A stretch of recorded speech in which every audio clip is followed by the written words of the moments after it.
আজ মহান মে দিবস। শ্রমিকদের ন্যায্য অধিকার আদায়, কর্মস্থলে নিরাপদ পরিবেশ নিশ্চিতকরণ এবং মালিক শ্রমিকের সুসম্পর্ক বজায় রেখে বৈষম্যহীন সমৃদ্ধ বাংলাদেশ গড়ার দৃঢ় প্রত্যয় নিয়ে সারা দেশের ন্যায় নেত্রকোনায় পালিত হয়েছে মহান মে দিবস ও জাতীয় পেশাগত স্বাস্থ্য ও সেফটি দিবস। আজ বৃহস্পতিবার সকাল 10টা 30 মিনিটে জেলা প্রশাসনের আয়োজনে মুক্তারপাড়া মাঠ থেকে শ্রমিক মালিক এক হয়ে গর্ব এদেশ নতুন করে প্রতিপাদ্যে বর্ণাঢ্য আনন্দ শোভাযাত্রা বের হয়।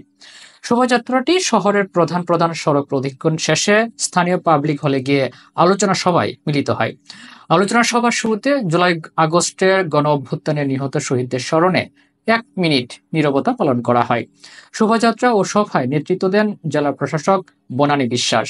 এছাড়াও অংশগ্রহণ করেন অতিরিক্ত পুলিশ সুপার সাহেব আলী পাঠান, জেলা বিএনপির আহ্বায়ক অধ্যাপক ডক্টর মোহাম্মদ আনোয়ারুল হক, সদস্য সচিব ডক্টর রফিকুল ইসলাম হিলালি, সাবেক এমপি বীর মুক্তিযোদ্ধা আশরাফুদ্দিন খান, সিনিয়র যুগ্ম আহ্বায়ক advocate Mahfuzul Haque, S A Moniruzzaman Dudu, শ্রমিক দলের সভাপতি মোহাম্মদ আকিকুর রেজা খান খুকন, কলকারখানা ও প্রতিষ্ঠান পরিদর্শন অধিদপ্তরের পরিদর্শক নুসরাত বিনতে সালাম, শ্রম অধিদপ্তরের সহকারী পরিচালক ইসরাত জাহান, জাতীয় নাগরিক কমিটির কেন্দ্রীয় সংগঠক প্রীতম সুহাগ সহ বিভিন্ন রাজনৈতিক দল ও শ্রমিক সংগঠনের নেতারা।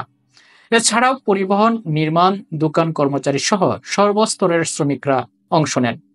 এ সময় শ্রমিকদের কল্যাণ, অধিকার ও নিরাপত্তা নিশ্চিত করতে সরকার ও সংশ্লিষ্ট মহলকে আরও কার্যকর উদ্যোগ গ্রহণের আহ্বান জানানো হয়।